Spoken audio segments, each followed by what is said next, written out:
주신 하나님 말씀은 신약성경 에베소서 5장 18절부터 21절까지 말씀입니다. 신약성경 315페이지,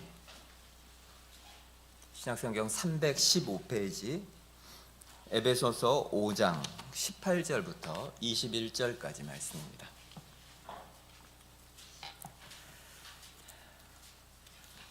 에베소서 5장 18절부터 21절까지 말씀, 우리 4절 짧은 구절이니까 우리 한 목소리로 함께 같이 읽어보겠습니다. 시작.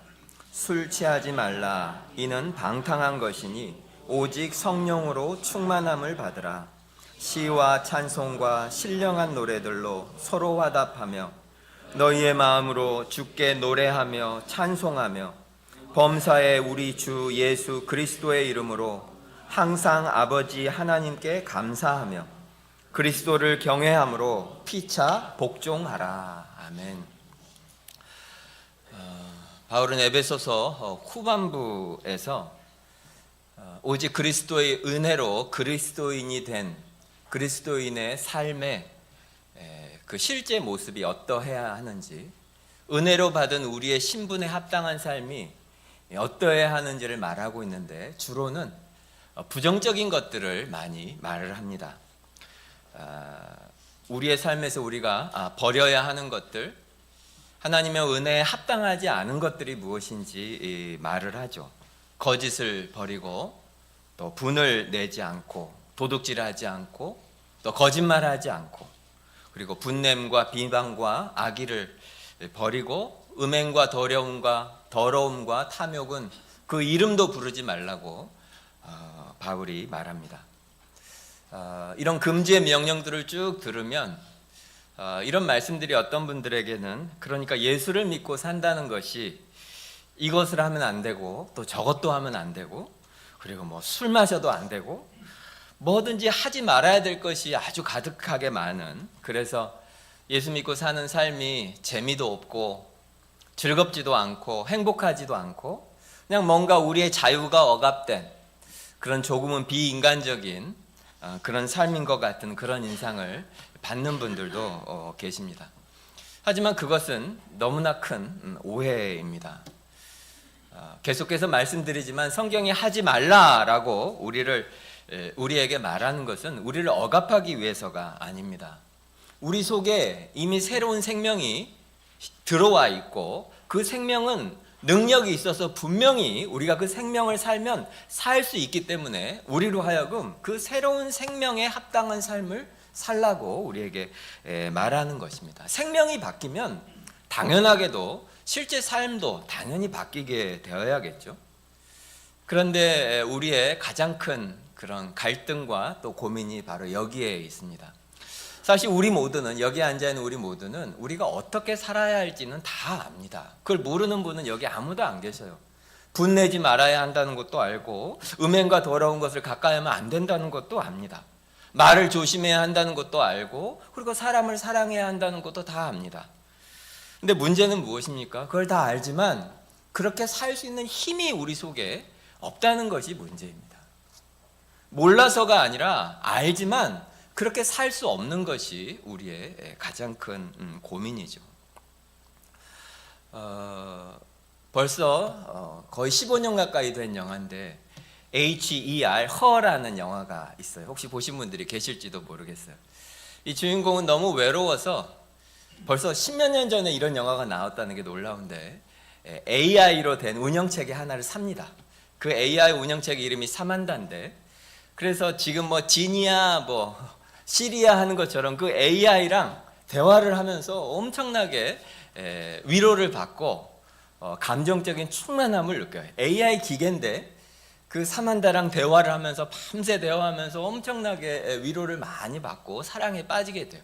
하지만 정작 자신의 옆에 자기 손을 잡아주고 진짜로 체온을 나눌 그런 사람은 이제 한 사람도 없는 이제 그런 상황을 그린 것이 이 영화인데, 사실 이것은 오늘날 현대인이 살고 있는 모습과 굉장히 비슷하죠.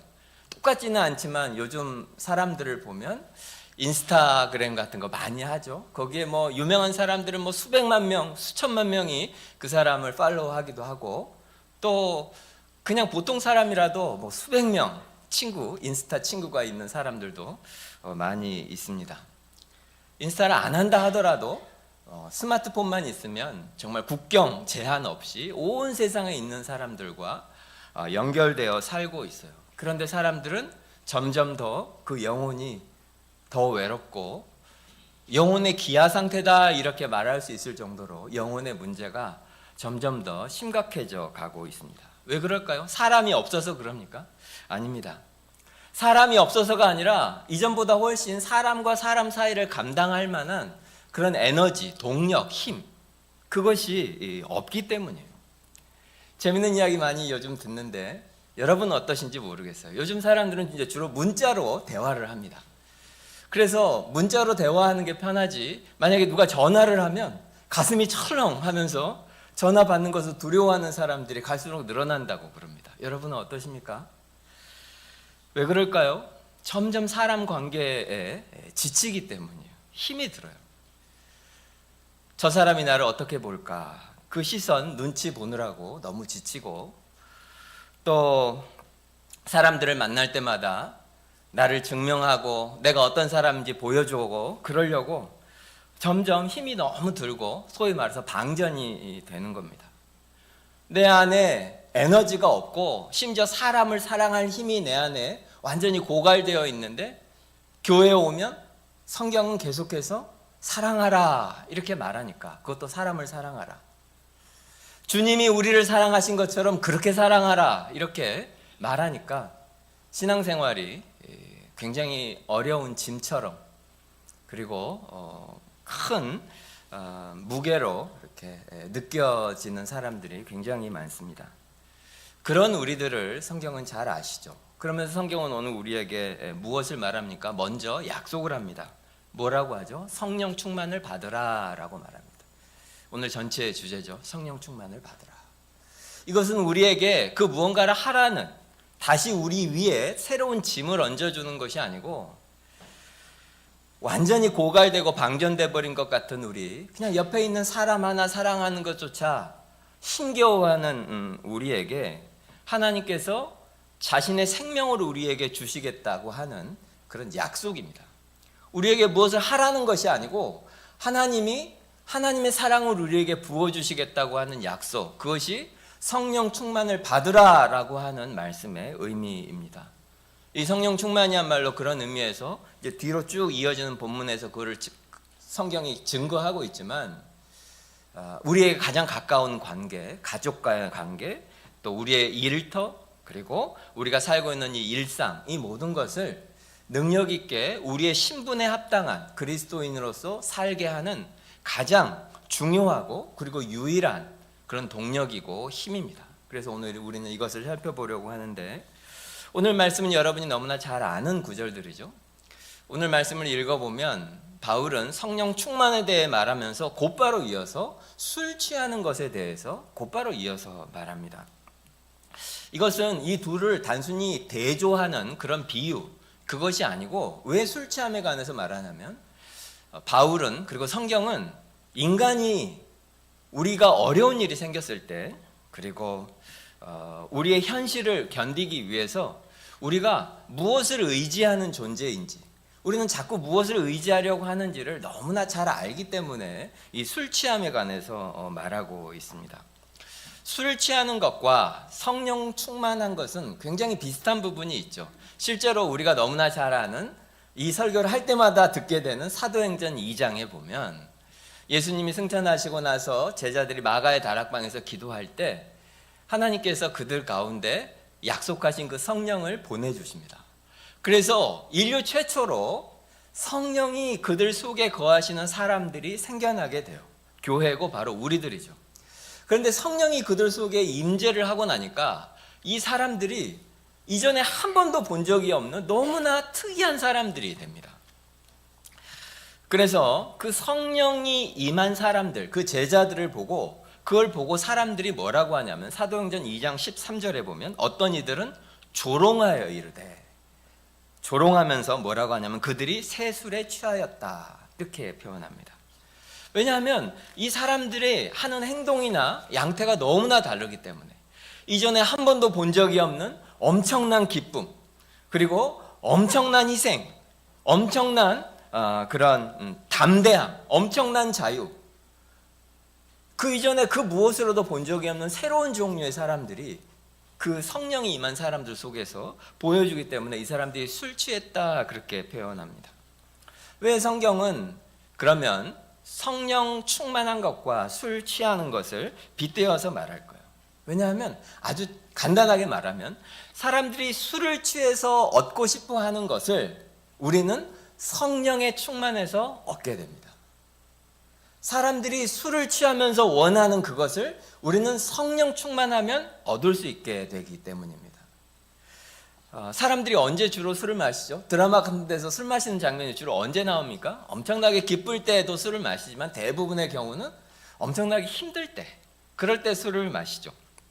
문제가 엄청나게 크고 그리고 그걸 해결할 능력이 나한테는 없고 그래서 절망스럽고 마음이 너무 지치고 그럴 때 술을 한 잔 탁 하고 취하면 기분이 좋아지면서 마음속에 조금은 두려움이 사라지는 것을 느낍니다.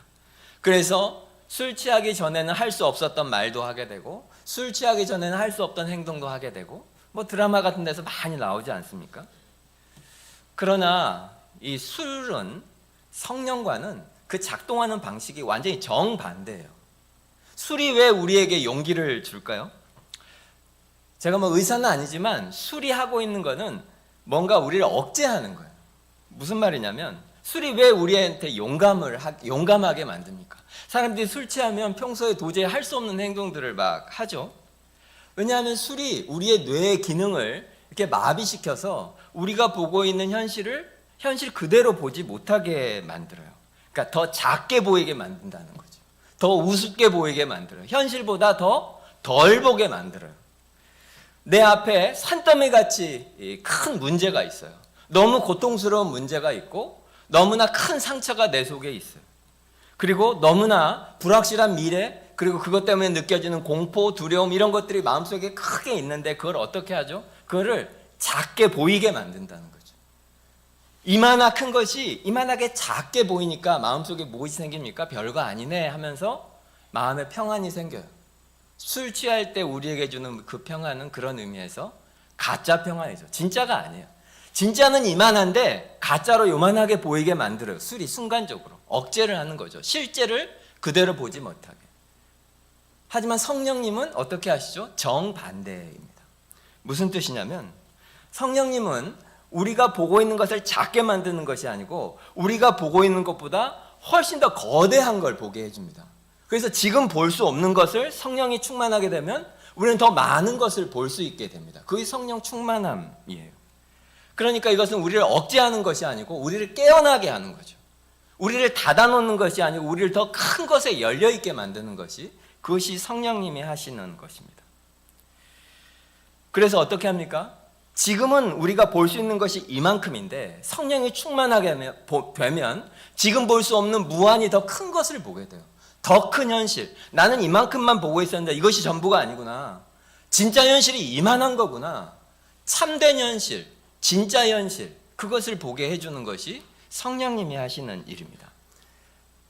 이것과 관련해서 가장 적절한 예가 열왕기하 6장에 나오는 그 엘리사 이야기입니다. 여러분 다 아시죠? 엘리사가 도단성에 있을 때에 아람 왕이 이 엘리사를 눈에 가시처럼 여기서 죽이고 싶어 하는데 엘리사가 도단성에 있다는 첩보를 입수하게 됩니다. 그래서 그 도단성에 이 아람 왕이 엄청나게 많은 대군을 보내서 성을 완전히 빽빽하게 둘러싸버려요. 포위해버려요. 엘리사가 절대로 도망가지 못하게. 그런데 엘리사의 사환이 그것을 보게 돼요. 자기들이 있는 성을 그 아람 군대가 완벽하게 포위해버린 것을 보고 너무나 큰 두려움에 사로잡혀서 엘리사가 말합니다. 내 주여 어찌하오리까. 큰일 났습니다. 큰일 났습니다. 아람 군대가 우리를 완전히 둘러싸버려서 이제 우리는 죽습니다. 그때 엘리사가 그 사환에게 말합니다. 열왕기하 6장 16절과 17절에 보면 이렇게 말해요. 대답하되 두려워하지 말라. 우리와 함께 한 자가 그들과 함께 한 자보다 많으니라 하고 기도하여 이르되 여호와여 원하건대 그의 눈을 열어서 보게 하옵소서 하니 여호와께서 그 청년의 눈을 여심해 그가 보니 불말과 불병거가 산에 가득하여 엘리사를 둘렀더라. 여기서 순서가 중요한데요. 엘리사가 기도했더니 갑자기 하나님이 불말과 불병거를 보내주신 것이 아닙니다. 원래 있었습니다. 원래 불만과 불병거가 있었어요. 하나님이 그의 백성들을 보호하시고 지키시기 위해서 하나님이 불말과 불병거를 보내주셨어요. 그런데 기도하기 전에 그가 성령의 충만함으로 하나님께서 그의 눈을 열어주기 전에는 그게 보이지 않았던 거죠. 그런데 하나님께서 그 눈을 열어주시자 여호와께서 그 청년의 눈을 여심해 충만하게 되니까 무엇이 보입니까? 보이지 않았던 것이 보입니다.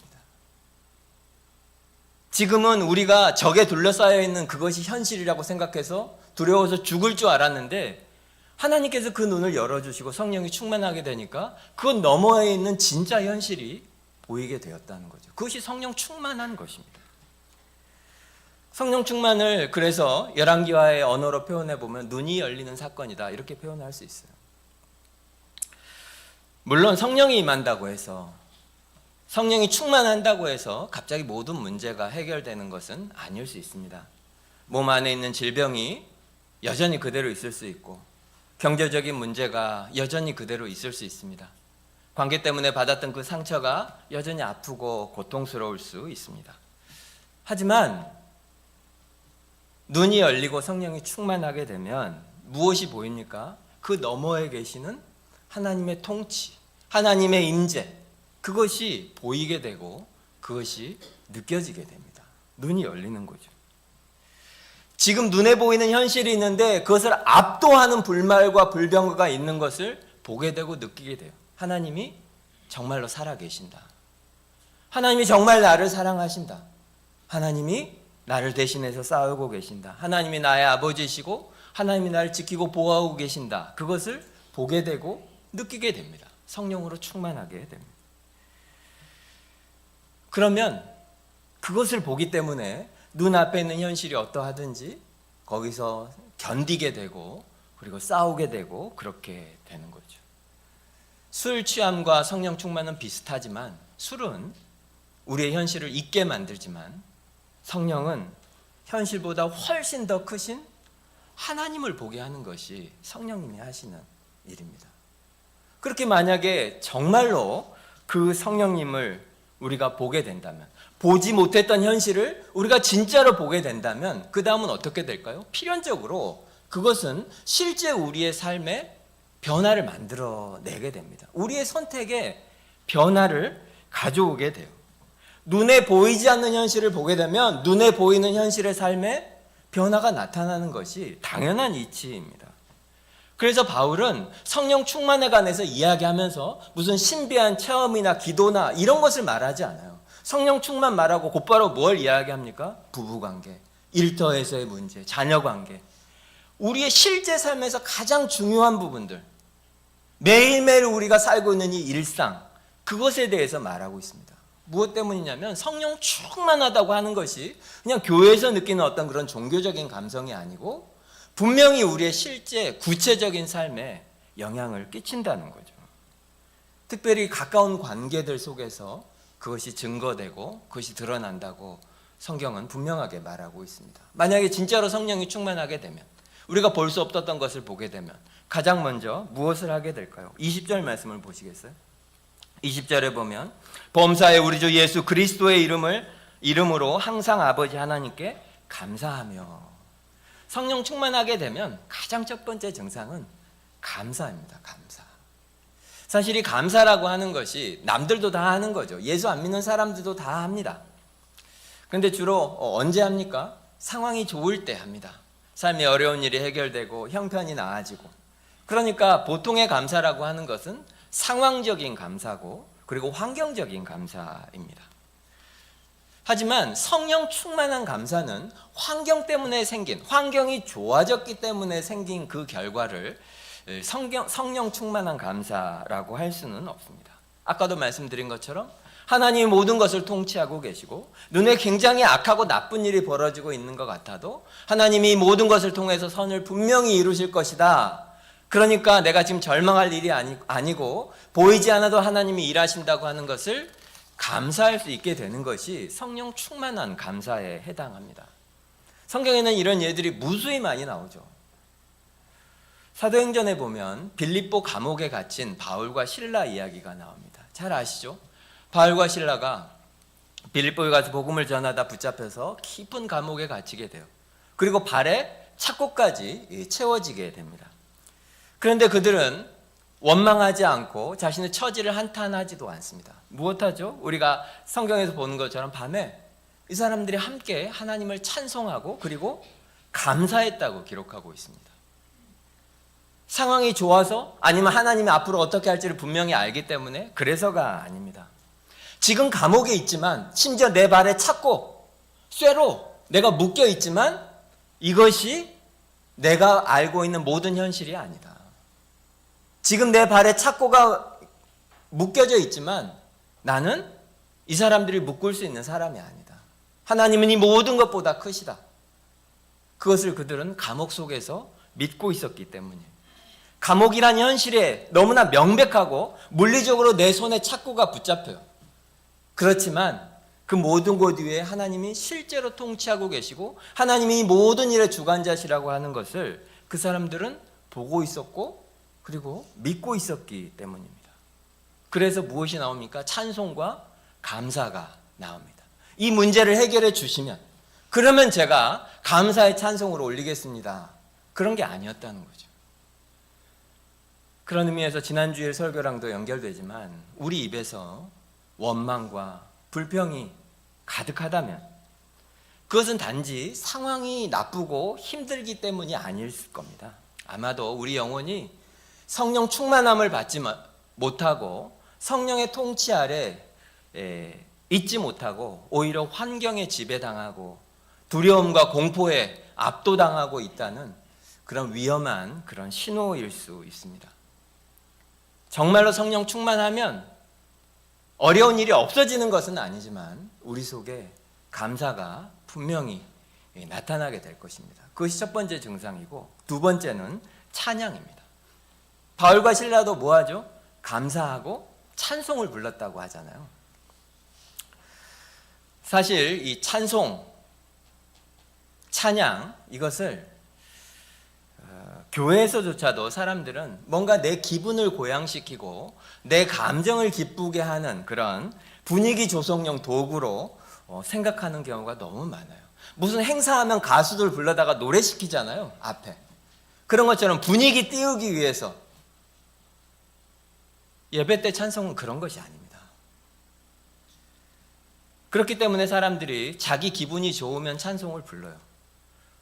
그런데 내 마음이 가라앉으면 입을 꾹 닫아 부릅니다. 마치 화난 사람처럼. 여러분 얼굴이 저한테는 다 보여요. 그러나 성령 충만한 찬송은 내 감정이 어떠냐에 따라서 하는 것이 찬송이 아닙니다. 찬송은 어디에서 시작됩니까? 하나님이 하신 일에서 시작합니다. 다른 말로 하면 진리로부터 출발합니다. 오늘 19절에서 바울이 말하죠. 시와 찬송과 신령한 노래들로 서로 화답하며 너희의 마음으로 주께 노래하며 찬송하라. 이렇게 말하고 있어요. 우리가 예배를 드린다고 할 때 우리의 예배는 그냥 수직적으로 하나님과 우리 사이의 관계, 거기에서 일어나는 일, 그것만 그치는 것이 아닙니다. 왜 우리가 모여서 예배를 드릴까요? 이것은 우리 옆에 있는 형제 자매들 사이에 일어나는 눈에 보이지 않는 영적인 일들, 그것까지 이 예배 속에는 포함되어 있습니다. 찬송과 신령한 노래들로 뭐라고 하죠? 서로 화답하며 이렇게 표현하기도. 서로 화답하며. 우리가 찬송을 부를 때 그 찬송은 지금 나를 기쁘게 하는 의미가 있는 게 아니에요. 하나님이 우리가 하신 일을 우리가 입으로 선포하는 거예요. 목사만 하는 게 아니라 그 찬송가의 가사를 통해서 옆 사람에게 우리가 그 복음을 선포하고 있는 거예요. 하나님이 이렇게 위대한 일을 하셨습니다. 우리는 사실상 찬송을 통해서 서로가 서로에게 설교를 하고 있는 거예요. 형제님, 자매님, 지금 보이고 있는 것이 전부가 아닙니다. 하나님 살아계십니다. 하나님이 실제로 우리를 통치하십니다. 분명히 우리가 이길 겁니다. 우리의 믿음이 헛되지 않을 겁니다. 그것을 우리가 서로가 서로에게 찬송에 담아 들려주고 있다는 거죠. 그러니까 이것을 계속해 나가는 것이 얼마나 중요한지 몰라요. 그냥 우리를 잠시 성령님이 오셔서 우리의 마음을 그 찬송과 곡조로 위로해 준다, 이런 것을 넘어서서 그냥 우리를 기분 좋게 하는 것이 찬양이 아니고, 우리 앞에 있는 현실을 완전히 새롭게 보게 하고 해석하게 하게 하고, 그것을 나 자신과 곁에 있는 사람에게 우리가 함께 하고 있는 거예요. 그래서 이거를 계속해 나가는 것은 놀랍지만 우리 영혼에 엄청난 영향이 있습니다. 여러분도 이미 많이 경험하셨을 거예요. 때로는 설교자가 하는 설교, 그것이 아니라 찬송 부르는 그 곡조, 그리고 한 구절, 이런 것들이 때로 우리 영혼에 엄청나게 큰 일을 하는 경우들을 너무나 많이 경험하잖아요. 다음 설교에 찬양에 대해서 더 깊이 설교하도록 하겠습니다. 어쨌든 우리의 감사가 있으면 너무 당연하게도 그것은 찬송하게 되어 있어요. 성령 충만하게 되면 감사하게 되고, 감사하는 사람은 입에서 하나님이 하신 일을 찬송하게 되고, 곁에 있는 사람들한테 그것을 전하게 됩니다. 그리고 세 번째로, 거기서 그치는 것이 아니고 우리는 진짜로 성령으로 충만하게 되면 이제 자유로운 마음으로 곁에 있는 사람을 섬기게 됩니다. 복종하게 된다는 거죠. 21절에 바울이 말하죠. 어떻게 말합니까? 그리스도를 경외함으로 피차 복종하라. 성령 충만하게 하라, 성령 충만함을 받으라 한 다음에 최종적인 명령이 뭐냐면 피차 복종하라입니다. 그러고 나서 부부관계, 자녀관계, 직장에서 일들을 바울이 이야기하고 있습니다. 굉장히 중요하다는 거죠. 세상은 힘이 센 사람이 지배하고 군림하는 것이 너무 당연합니다. 하지만 성령 충만한 사람은 이미 하나님으로부터 완전히 사랑받는다는 것을 알기 때문에 내가 얼마나 힘이 센지 그것을 내가 확인하려고 하고 증명하기 위해서 다른 사람을 막 짓밟고 짓누를 그럴 필요가 전혀 없어요. 바울이 곧바로 뒤에 이야기하는 것처럼, 왜 우리가 서로 섬기라고 주신 부부관계인데 왜 부부들이 서로 배우자에게 나를 세우고 이렇게 서로를 이용하려고 하고 그런 경우가 많겠습니까? 왜 자녀를 합당하게 사랑하지 못하고 마치 내 소유물이나 되는 것처럼 그렇게 함부로 영혼에 상처를 주겠습니까? 왜 일터에서 다른 사람을 이용해서 자기가 유익한 것을 얻어내려고 그렇게 싸울까요? 그 대부분의 경우는 밑에, 가장 밑바닥에 바로 이것이 있기 때문이에요. 그렇게 하면 내가 힘이 더 센 사람으로 느껴지고, 그렇게 하면 마치 자기가 권위 있는 사람으로 느껴지고, 그렇게 하면 마치 내가 충분히 존중받고 있는 것처럼 느껴지기 때문에, 그런 불안함이 있기 때문에, 그런 근원적이고 그리고 공통된 그런 불안이 우리 속에 있기 때문에 그런 행동을 하게 됩니다. 그런데 성령님은 어떻게 하시죠? 성령님은 우리 속에 와셔서 날마다 지금도 계속해서 우리에게 말씀하셔요. 무슨 말씀을? 너는 내 사랑하는 딸이다. 너는 내 사랑하는 아들이다. 이것을 계속해서 우리에게 다시 확신시켜 주시고 또 말씀하시고 또 말씀하십니다. 이 확신이 없으면 우리는 절대로 다른 사람을 섬길 수가 없습니다. 이것은 약해지는 게 아니에요. 강하기 때문에만 할 수 있는 일이에요. 여러분 너무나 잘 아시지 않습니까? 성령 충만은 하나님의 능력으로 내가 강해서 다른 사람을 좌지우지하고 남들이 얻지 못하는 것을 내가 얻고, 그것을 성경은 어디에서도 성령 충만이라고 하지 않습니다. 성령이 충만해지면 어떻게 됩니까? 내가 이것을 못 가진다고 해서 내가 가난한 사람이 아니고, 내가 저 사람을 이긴다고 해서 내가 강한 사람이 아니고, 난 이미 하나님의 사랑받는 자녀이고, 그래서 내 안에 두려움이 어떻게 될지, 나의 자존심이 어떻게 될지 그것을 내려놓고 그 사람의 유익을 위해서 그 사람을 섬기는 사람이 되는 것이 성령 충만한 증상이라고 말하고 있어요. 부부관계에서 그래야 되고, 부모와 자녀 사이에서 그래야 되고, 하나님이 우리에게 주신 일터에서 그래야 된다고 말하고 있습니다. 더 이상 이겨야, 내가 그것을 이겨야 내가 대단한 사람이고 가치 있는 사람이라고 그렇게 느껴지는 일을 안 해도 된다는 거죠. 내 자리를, 내 것을 지키기 위해서 막 목청을 높이고 내가 대단한 사람인 걸 보이기 위해서 무시당할까 봐 두려워서 오히려 상대방을 공격하고 흠잡고 그런 일을 안 해도 된다는 거예요. 이미 하나님 앞에서 그리스도 예수 안에서 우리의 자리가 있습니다. 제가 설교할 때 자주 말씀드리죠. 우리에게는 이미 우리 자리가 있어요. 우리 이름으로 되어 있는. 먼 훗날 우리가 하나님의 식탁에 가게 되면 거기에 아들과 딸들이 앉는 자리에 우리 이름이 있을 거예요. 우리의 신분이 그렇다는 거죠. 그걸 우리는 잘 알기 때문에 우리가 필요하면 낮아질 수도 있고 필요하면 때로는 대가를 지불할 수도 있고 손해를 감수할 수도 있고 그리고 성경적인 표현으로라면 기꺼이 종의 자리를 선택할 수 있게 됩니다. 진짜로 힘이 있어야 가능한 거예요. 세상에 있는 그 힘, 세상 사람들이 좋아하는 그 힘을 가졌기 때문에 마치 자신이 힘이 세다고 여긴다면 너무나 큰 오해라는 거죠.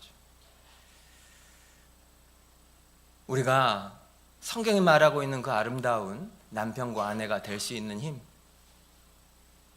성경이 말하고 있는 그런 부모와 자녀 관계가 될 수 있는 힘, 하나님이 보내신 그 자리에서 우리의 소명을 다할 수 있는 그 힘, 그것은 세상이 말하는 그 힘이 필요한 것이 아니고 성령 충만한 것이 필요합니다. 그래서 군림하는 사람을 만드는 것이 아니라 섬길 수 있는, 그걸 선택할 수 있는 자유가 있는 사람, 자존심을 이기고 그 두려움을 이기고 그 낮은 것을 선택할 수 있는 힘이 있는 사람을 만든다는 거죠. 그게 성령 충만한 사람이라고 성경이 오늘 말하고 있어요. 그렇다면 가장 중요한 것은 그럼 어떻게 하면 될까요? 어떻게 해야 성령 충만할 수 있게 됩니까? 너무 명백하게 말하고 있죠. 바울이 뭐라고 하죠? 성령 충만함을 받으라 이렇게 말해요. 받으라. 이건 명령이에요. 명령형인데 수동태입니다. 성령 충만이라고 하는 것은 우리가 성취하거나 우리가 만들어낼 수 있는 것이 아니고 어떻다는 거죠? 하나님의 일입니다. 오히려 우리가 할 수 있는 일은 나를 비워서 하나님의 성령이 나에게 오셔서 나를 채우도록 나를 다 드리는 것, 그것이 성령 충만하도록 하나님께서 우리에게 명령할 때 우리가 해야 하는 일입니다. 그래서 여기서 중요한 것이 있는데 성령 충만이라고 하는 것은 우리의 기술이나 방법이 아니고 태도라는 거예요. 다시 말씀드리지만 성령 충만은 종교적인 기술이나 방법이 아니고 우리의 태도입니다. 많은 경우에 성령 충만을 종교적인 방법이나 기술로 오해하고 있는 경우들이 너무 많죠. 성령 충만이 마치 우리가 해낼 수 있는 것처럼 뜨겁게 찬양하면, 뜨겁게 기도하면, 그러면 마치 너무나 자연스럽게 그 성령 충만이라는 에너지를 우리가 가질 수 있는 것처럼 그렇게 생각한다면 그것은 오늘 말씀 자체와도 너무 어울리지 않죠. 성령은 우리가 받는 거예요. 성령 충만을 하려고 뭔가 시도를 하고 그것을 하려고 한다면, 방법이나 기술로 여긴다면 그것은 하나님을 조종하려는 것과 같죠. 좀 이따 말씀드리겠지만 성령님은 인격이셔요. 그냥 공중에 떠도는 기나 에너지가 아닙니다. 여기로 오세요, 이거 타세요, 그렇게 한다고 해서 될 수 있는 것이 아니에요. 하나님이셔요. 그런데 그분을 우리가 조종하려고 하는 시도에 불과할 뿐이라는 거죠. 성령 충만은 그런 식으로 될 수 없는 것입니다. 성령은 어떻게 됩니까? 받으라. 우리에게 주도권이 있는 것이 아니고 하나님에게 주도권이 있는 거예요. 다른 말로 하면 우리가 만들어낼 수 있는 것이 아니고 하나님의 선물입니다. 우리의 일이 아니고 하나님의 일입니다. 시편 51편에 보면 그 끔찍한 죄, 우리아의 아내 바세바를 취한 그 죄를 깨달은 다윗이 하나님 앞에 나아가 너무나 간절히 기도해요. 그 기도의 제목이 주의 성령을 내게서 거두지 마옵소서. 제발 내게서 떠나지 마십시오. 성령을 거두지 마십시오. 그렇게 기도합니다. 다윗은 자신의 죄를 너무나 잘 알아요. 자기가 어떤 사람인 줄 알아요. 이것이 자기 힘으로 될 수 없는 것을 알아요. 자신이 살 수 있는 유일한 한 가지 길은 성령님께서 자기 안에 계시고 자기를 인도하시고 보호하시는 것 말고는 아무 방법이 없다는 것을 알아요. 그래서 가장 두려워하는 것이 주의 영이 내게서 떠나가는 것. 절대로 그런 일이 일어나지 않기를 간절히 기도합니다. 그런데 그로부터 1000년 후에 어떤 일이 벌어집니까? 갈보리 십자가에서 예수님이 말씀하시죠. 나의 하나님, 어찌하여 나를 버리셨나이까. 다윗이 그렇게 두려워하던 일이 실제로 벌어진 거예요. 하나님 아버지가 아들의 얼굴을 무시하고 외면하고 성령님께서 영원히 예수님에게서 떠나버리십니다. 버림받는 거예요. 하나님의 영으로부터 버림받는 일이 갈보리 십자가에서 실제로 벌어집니다. 왜 예수님이 그 버림받음을 받으셔야 했습니까? 우리 때문입니다. 우리 때문입니다. 우리가 성령님으로부터 영원히 버림받지 않도록 하려고, 우리에게 오신 성령님이 절대로 우리를 떠나지 않게 하시려고, 예수님이 우리 대신에 그 모든 죄의 형벌을 다 당하심으로 우리가 성령으로 충만하게 되고 채워지는 그런 복을 얻게 하시려고, 그래서 예수님이 그런 일을 하신 거예요. 그러니까 성령 충만이라고 하는 것은 우리가 무엇을 한다고 해서 얻는 보상이 아닙니다. 오히려 다윗의 고백처럼 우리가 얼마나 철저한 죄인인지, 그리고 그 죄인을 위해서 우리 주님께서 어떤 대가를 치르셨는지 우리가 깨달을 때 우리 영혼에 실제로 부어지는 하나님의 은혜, 그것이 성령 충만이에요. 그래서 어떤 목사님은 이걸 설교하면서 성령 충만을 이렇게 표현했어요. 불붙은 신학이다, 이렇게 표현해요. 불붙은 신학. 하나님이 우리를 위해서 하신 일, 예수 그리스도의 그 십자가, 그것이, 그 진리가 우리 속에, 우리의 마음 속에 불을 붙인다는 거예요. 불을. 그것이 성령 충만한 사람의 증상입니다. 성령이 충만하게 되면 예수 그리스도의 십자가의 그 일이 우리 속에서 막 불을 일으켜요. 견딜 수 없게 만들어요. 아, 하나님이 나를 이렇게 사랑하시는구나. 이 방법밖에 없었구나. 내가 저런 사랑을 받은 사람이구나. 저런 대가를 치른 사람이구나. 그것이 우리의 영혼 속에, 우리의 마음 속에 뜨거운 불을 일으키게 된다는 거죠. 내가 이렇게 사랑받는 사람이구나.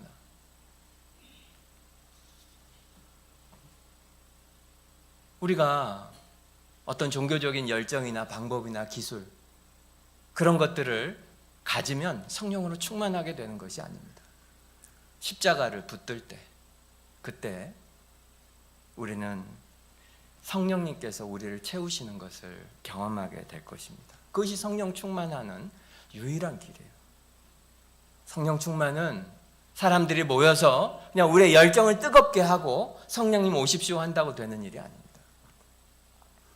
하나님께서 우리를 위해서 하신 그 일을 우리가 견고하게 바라보고 그 앞에 엎드릴 때, 그리고 그것을 깨달아 알게 될 때 성령님께서 우리를 채우시게 되고, 그러면 성령님이 우리를 통치하고 인도하시고 다스리시기 시작하게 됩니다. 세상은 오늘 이 순간도 여러분 귀에, 특별히 우리 자녀들의 귀에 계속해서 가짜 평안을 권합니다. 이걸 가지기만 하면 돼. 조금만 더 얻기만 하면 돼. 조금만 더 성공하면 돼. 이걸 가지면 행복할 거야. 지금 행복하면 돼. 지금 즐거우면 돼. 계속해서 우리 귀에 그것만 있으면 평안하게 될 것이다. 그것만 있으면 행복하게 될 것이다. 그렇게 거짓말을 하죠. 그런데 바울이 말하죠. 오늘 본문에서 말하자면 그 끝은 항상 방탕과 허무뿐입니다. 텅 비어 있다는 거예요. 약속하지만 실제 그걸 얻으면 허무해요. 술 취하는 것과 비슷해요. 한 잔만 더 해. 그 끝에 뭐가 남습니까? 그래서 성경은, 그리고 하나님은 오늘 우리에게 말씀하셔요. 오직 성령으로 충만함을 받으라. 오직 성령으로 충만함을 받으라. 그렇게 말하고 있습니다. 성령 충만함이라고 하는 것은 그냥 종교적인 황홀감이 아니에요. 우리 현실이 있는데 그 현실을 잊어버리게 만드는 그런 도취가 아니에요. 예수 잘 믿고 성령 충만하게 되면 그냥 세상사 다 잊고 그냥 교회에만 앉아있고 그런 것을 성령 충만이라고 합니까? 아닙니다. 오늘 성경에 너무 명백하게 말하잖아요. 성령 충만한 사람은 어떻게 합니까? 다시 현실로 돌려보냅니다. 가정으로 돌려보내고 일터로 돌려보내요. 하지만 거기서 완전히 새로운 방식으로 사는 사람을 만들어냅니다. 그것이 성령 충만이에요. 그 치열한 삶의 자리로 되돌려 보내요. 우리는 성령 충만해서 뭔가 그걸 잊어버리고 싶죠. 그 고단한 삶을 잊어버리고 싶죠. 그냥 여기서 뭔가 종교적인 위안을 받고 싶죠.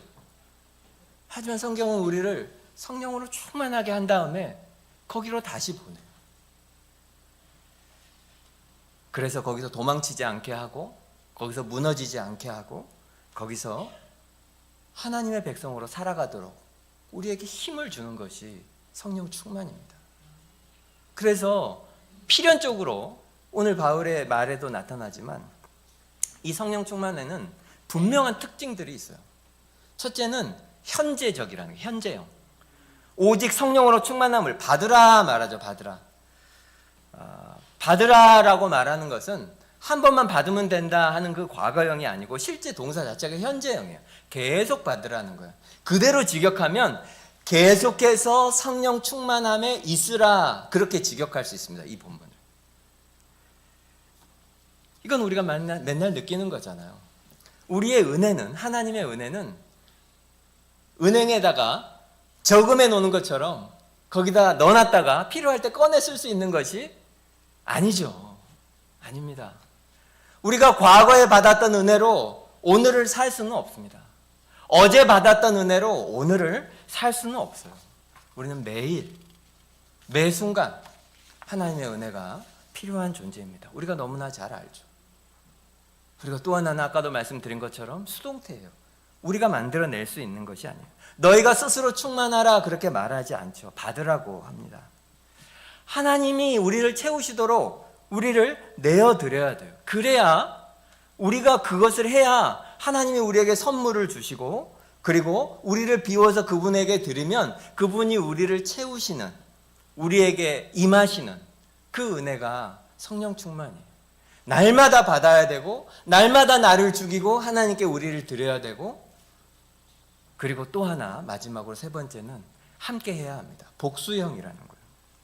한글 성경에는 이 부분이 잘 드러나지 않아서 잘 모르실 수 있지만 바울이 오늘 이 구절에 쓰고 있는 모든 동사들은 복수입니다. 그러니까 바울은 지금 한 개인에게 이 편지를 보내는 게 아니고 교회에 이 편지를 보내고 있고 너희들에게 보내요. 너희들은 5장 18절을 보십시오. 너희 모두는 성령의 충만함을 받으라 그렇게 말하고 있어요. 너희 모두는. 그리고 나서 19절부터 이하에 이렇게 말하죠. 시와 찬송과 신령한 노래로 서로 화답하며 마지막에는 서로 복종하기를 그리스도를 경외함으로 하라 이렇게 표현하고 있습니다. 그러니까 성령 충만함이라고 하는 것이 어떤 거라는 혼자 기도하다가 골방에서 혼자 기도하다가 우리에게 부어지는 그런 은혜 때로는 그런 것들이 있죠. 그게 전혀 없다고 할 수는 없어요. 하지만 성경이 여기서도 말하고 있지만 그 성령 충만의 진짜 완성은 어떻게 되느냐 그것은 교회 속에서 우리가 감사하고 함께 찬양하고 서로를 섬기는 그 속에서 성령 충만이 실제로 완성이 된다는 것입니다. 하나님의 은혜, 이 성령 충만함이라고 하는 것은 나 혼자 그냥 개인적으로 느끼는 그런 은혜 그것을 훨씬 넘어서서 우리가 서로가 서로를 세우고 격려하는 이 교회 안에서 공동체 안에서의 삶 속에서 실제로 폭발적으로 능력이 드러나요. 여러분이 많은 은혜를 혼자 받으면 뭐합니까? 그것으로 무엇하세요? 교회가 없으면 그건 자기 의만 쌓을 뿐입니다. 아까도 말씀드린 것처럼 이 성령님이 하나님이시라는 것을 절대로 잊으시면 안 됩니다. 인격이십니다. 성령님은 인격이세요. 그래서 성령 충만한다고 하는 것은 그냥 어떤 에너지를 우리 속에 넣어서 충전되는 것이 성령 충만이 아니고 하나님이시라고 하는 그 인격, 그분의 우리의 마음이 다 빼앗기고 그분에게 압도되고 사로잡히고 그래서 그분의 말씀이라면 그 무엇에든 순종하려고 하는, 성령님의 인도하심을 따라서 살아가려고 하는 것, 그것을 성령 충만이라고 할 수 있어요. 성령의 다스림과 통치 아래 살아가는 것, 성령의 인도하심 가운데 살아가는 것, 그것을 성령 충만이라고 할 수 있습니다. 그런 의미에서 성령 충만함의 가장 큰 표지는 뜨거운 감정이 아니에요. 감정이 동반이 되죠. 눈에서 눈물이 흐를 수 있고 내 마음이 막 부풀어 오르고 그럴 수 있습니다. 하지만 진짜 표지는 그게 아니에요. 진짜 표지는 무엇입니까? 순종입니다. 순종. 말씀에 대한 순종. 감정적으로 엄청나게 뜨거운 감정을 느끼는 것 같지만 그들의 삶이, 말씀에서 멀어져 있는 삶이 너무너무 많죠. 실제 삶에서 매 순간 성령님의 인도하심, 그것에 나를 맡기는 태도, 그렇게 할 수 있는 힘, 그게 성령 충만입니다. 신앙생활이 하다 보면 굉장히 반복되고 그리고 답답하고 그리고 뭔가 돌파구가 필요하다, 그렇게 느껴지는 순간이 사실 때때로 있습니다. 여러분 중에도 혹시 지금 그런 분들이 계실지도 모르겠어요. 그때 어떤 사람들은 그런 걸 찾아요. 뜨거운 감정. 그래서 특별한 집회를 가보려고 하기도 하고 또 새로운 프로그램을 찾기도 하고 뭔가 더 강한 그런 경험을 찾아다니기도 합니다. 심지어 어떤 경우는 교회로 옮기기도 합니다. 그러나 성령 충만이라고 하는 것은 지금도 계속 성경이 우리에게 말하고 있는 것처럼 그런 자극이나 물리적으로 뭘 이동한다, 그런 것을 통해서 성령 충만이 되는 것이 아닙니다. 성령 충만은 우리 영혼의 상태, 그것도 매우 일상적인 우리 영혼의 상태, 그것과 관련이 있어요. 아까도 말씀드린 것처럼 일회적인 경험이 아니에요. 이건 지속적이어야 합니다. 그래서 어떻게 해야 됩니까? 하나님이 우리에게 성령을 부어주시고 하나님이 우리에게 은혜를 부어주시는 그 은혜의 방편들 속에 지속적으로 우리가 있어야 해요. 이것이 가장 중요합니다. 우리가 지금 예배를 드리고 있죠. 하나님이 여러분에게 성령을 부어주시고 성령을 경험하게 하고 은혜를 부어주시는 가장 중요한 통로는 예배입니다. 매주 반복하는 것 같지만 하나님을 예배하는 이 일, 이것은 하나님께서 우리를 성령 충만하게 하실 때 사용하시는 가장 제1번의 중요한 통로입니다. 물론 기도도 마찬가지이고 말씀도 마찬가지이고 찬송도 마찬가지입니다. 무엇보다 우리가 그냥 밥 먹고 이야기 나눈 그 성도의 교제도 무엇보다 중요한 것입니다. 매주 반복하는 것 같지만 이것은 너무너무 중요한 일이에요. 다른 길은 없어요. 물론 이 일은 술 취하는 것처럼 그렇게 즉각적이고 그리고 물리적이고 자극적으로 우리에게 즉각적인 만족과 즐거움을 주지는 않을지도 모릅니다. 하지만 이것이 분명히 바른 길이에요. 분명히 바른 길입니다. 성령 충만한 데 있어서 지름길은 없어요. 뜨겁고 열광적이고 막 사람들이 많이 모이고 거기서 뭔가 막 되는 것 같고 그곳에 충만함이 있다고 말하는 그런 유혹에 여러분 마음을 잘 지키시기를 바랍니다. 성령 충만은 무엇이라고 했죠? 지속적으로 우리의 영혼을 하나님의 다스림, 말씀의 통치, 성령의 인도하심 아래에다가 우리를 지속적으로 두는 것, 그런 일상적인 순종, 그것을 통해서 성령의 충만함이 나타납니다. 그래서 매번 하는 이야기 똑같이 한다고 여기실지 모르지만 우리가 가장 중요하게 여겨야 되는 것은 예배입니다. 매주 반복되는 이 예배에 우리가 더 헌신해야 합니다. 삶에 많은 일들이 있겠죠. 이번 주도 있고 다음 주도 있고 또 있기 때문에 그냥 우리가 예배 이외에 다른 선택을 할 수도 있겠죠. 하지만 예배에 더 여러분 자신을 헌신하시기를 바랍니다. 또 말씀을 배우고 말씀을 읽고 또 그 들은 말씀에 또 읽은 말씀에 실제로 순종하시기를 바랍니다. 교회를 위한 기도 교회에서도 하고 있고 여러분 개인적으로도 하고 계시리라 믿는데 물리적으로 더 기도하셔야 합니다. 그냥 마음속에 하나님 좀 이렇게 해주셨으면 좋겠다 그런 소원을 품고 있는 것을 기도라고 하지 않아요. 물리적으로 하셔야죠. 물리적으로. 시간을 내고 장소를 정하고 실제로 무릎 꿇고 실제로 입을 열어서 여러분 목소리로 하나님께 더 기도하시기 바랍니다. 예배와 말씀과 기도와 성도의 교제와 이런 것들에 헌신함이 없이 어느 날 갑자기 성령님께서 나에게 막 풍성하게 임해서 성령 충만해지기를 바라는 것은 어떤 면에서 그냥 순간적인 그런 즐거움과 술 취함을 원하는 마음과 크게 차이가 없습니다. 우리 형제 자매와 교제도 마찬가지입니다. 식사하고 우리가 이야기 나누고 그렇게 하는 것을 여러분 삶에서 굉장히 중요한 것으로 여러분 여기시길 바랍니다. 또 주중에도 요즘처럼 교회 모임도 많지 않은데 서로 만나기도 하시고 연락도 하시고 그렇게 시간을 내서 이야기를 해보면 그 사람 안에 있는 어려움도 더 알게 되고 내가 기도해야 될 제목도 더 알게 되고 그렇게 되죠. 또 여러분 곁에 복음을 전하고 싶지만 두려워서 하지 못하던 그런 분들이 곁에 계시죠. 기도하시면서 한번 입을 열어서 복음을 전해 보십시오. 또 교회에 여러 필요들이 있습니다. 교회에 여러 사역들이 있고요.